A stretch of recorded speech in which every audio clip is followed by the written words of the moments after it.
It's my pleasure to start us off. I am Dr. Judith Liu. I am the Program Director for Washington University Otolaryngology Program.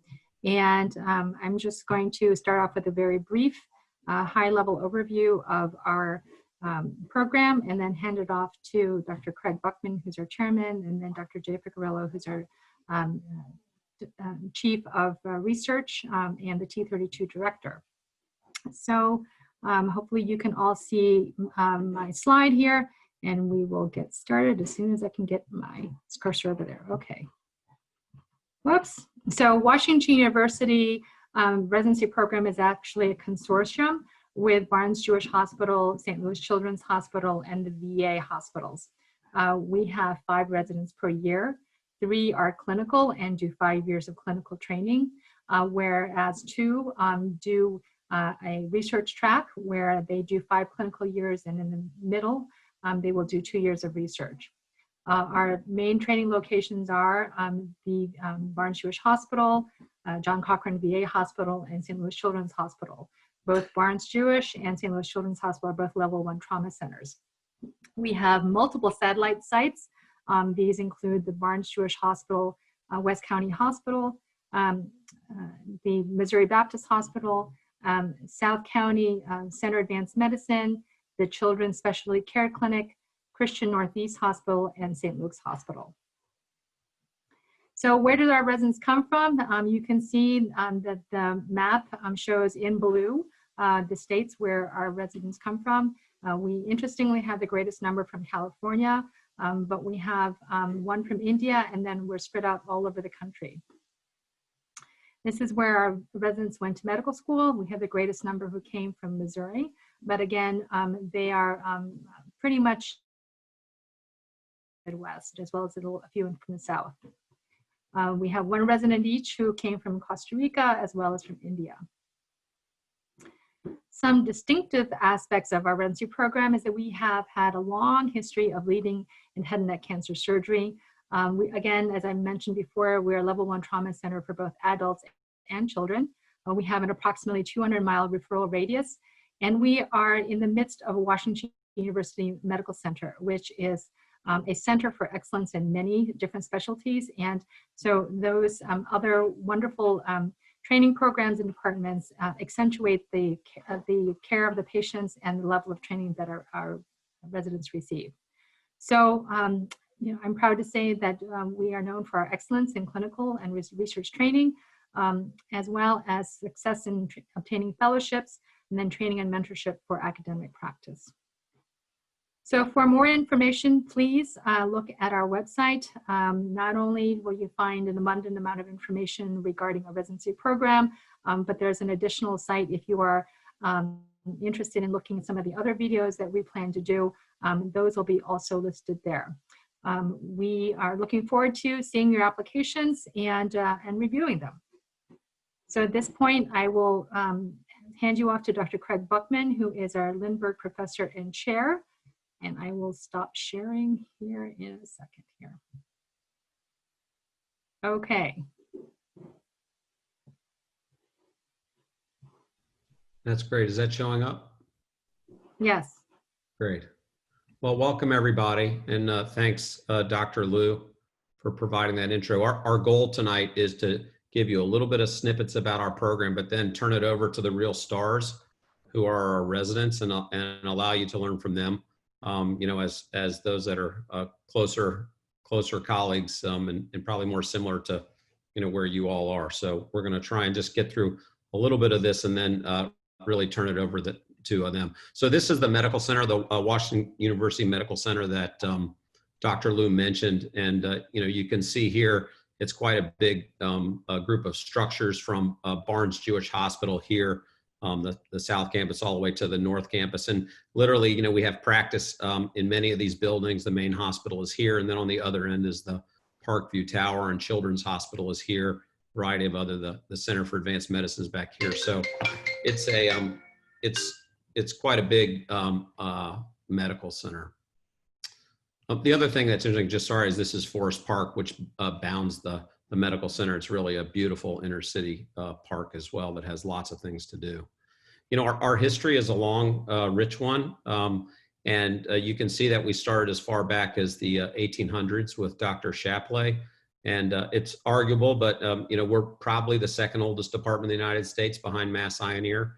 And you can sort of see our history. What's interesting about this history is the first 4 chairs, predominantly otologic, predominantly ear, and also, you know, sinus work and nasal work. That was sort of in the pre-antibiotic era, as you would guess. And then when penicillin and sulfa came about in the 1940s, that's when you saw the transition. And Dr. Ogura really was probably one of the 2 pioneers for otolaryngology taking over head and neck surgery. And so much of our legacy is built around that. And then you can see Dr. Fredrickson, who was a wonderful chair, and Dr. Cole, who preceded me.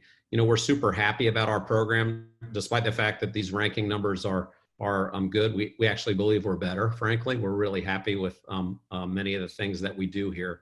Our faculty is very diverse.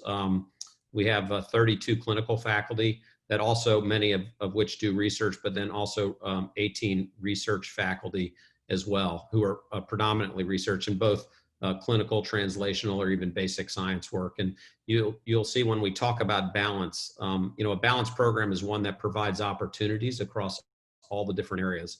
And so as you can see there, we have really all of the subspecialty areas of otolaryngology very well covered, with no less than 3 practitioners in each of those areas.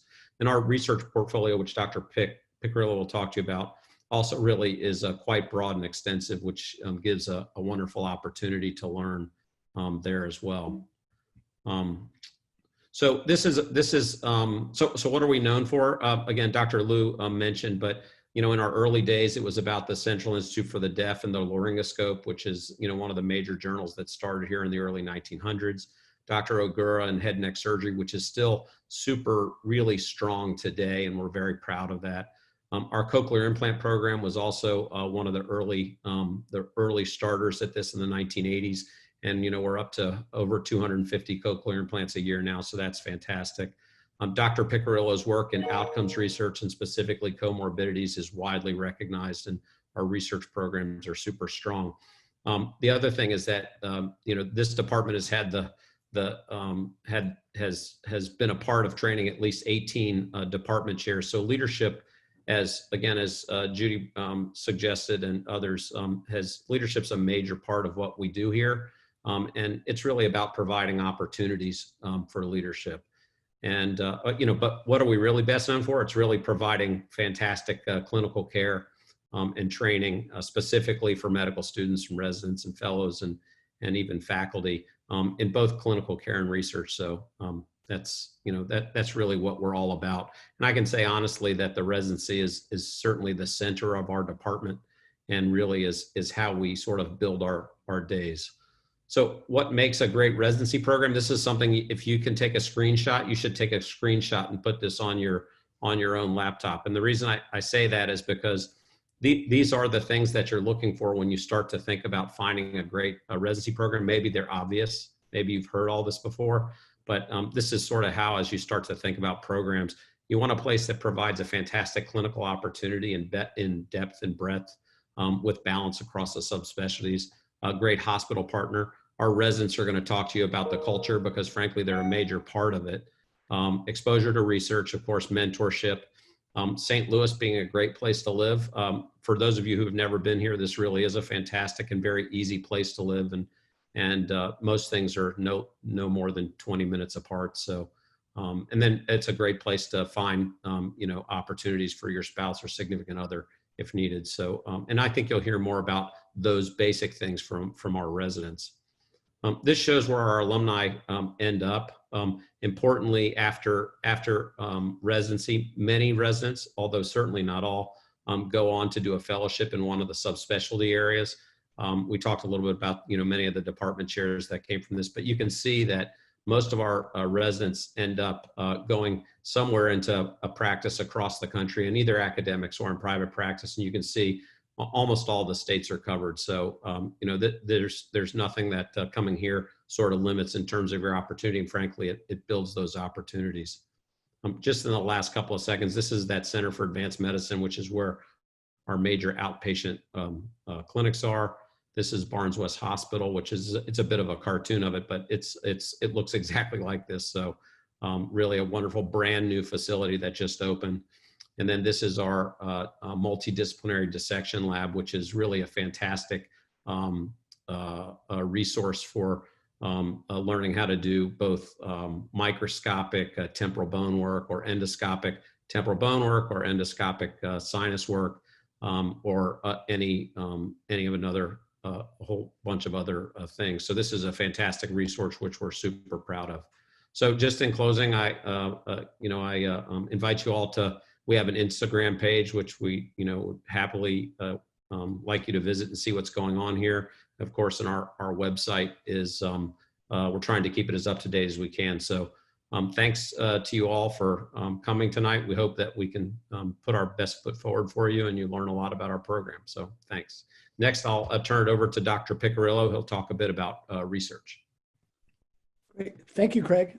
And let's see, get my slides up.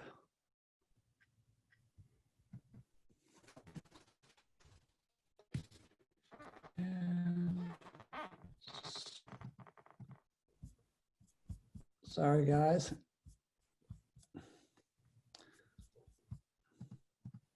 Okay. So I'm going to give a brief overview of the Physician Scientist Training Program, the T32. For those of you who might be interested in the 2 years of research, I just want to mention that about 3-4 weeks from now, we're going to do a separate town hall just for the T32 program, where we'll be able to go in depth about the program and have some of our alum who did the 7-year program to that. But tonight's just a 5-slide introduction. So the program has 2 goals: to train postdoc otolaryngology residents in the tools and techniques of biomedical, clinical, translational, population-based research, and to get you prepared to compete successfully for individual NIH-sponsored research. In other words, to be an independent physician scientist later on in your career. The program has 3 parts. The first is mentored research, where you have 2 straight years of a mentored research experience, and then you get an additional 10 weeks during your PGY 3-year to do research. Part 2 is the didactic coursework. You can take individual courses that are directed by you, or you can take courses leading to a master's level degree in clinical investigation, which most of our trainees do, or population health sciences, bioinformatics, or any of the other master's programs at our campus. And then finally, part 3 is career development. And what you see here is a picture of trainees from lots of different programs at WashU. We have about 40 T32 programs at WashU alone, plus a bunch of K and other type of training programs, so that as an otolaryngology resident, you're really admixed with trainees at your level or slightly above your level. That might be like fellows or junior faculty, all studying various aspects of basic clinical translational research. So it's a great opportunity to meet and interact with others and kind of network and bond in that way. This slide shows the 21 individual scientists that are part of our training program divided up into the main areas of NIDCD: hearing, smell, balance, voice, and then chronic diseases. And we start going across the top here, those scientists engaged in basic medical, translational, clinical, or behavioral. Not that the names and the individual things matter tonight. All I want to do is show that we have great coverage across all the domains of NIDCD and also the various aspects of research from T1 up to T4 population-based research. I also want to let you know that there's a great entrepreneur spirit here in St. Louis, only about 4 blocks from the medical center. Startup companies, biotechnology, all focused around the WashU campus. And so you as a trainee can take courses, participate in entrepreneurship, research innovation. You can be an intern on some of the venture capital companies doing reading of proposals and actually contributing to the discussions about funding, et cetera. I'd like to finish by showing where some of our T32s have landed, starting with Dr. Piniello, who's one of our senior faculty now, but he was a T32 about 1992 or so. And then we have Dr. Ajaman, he's a Surgeon Chief down in New Orleans.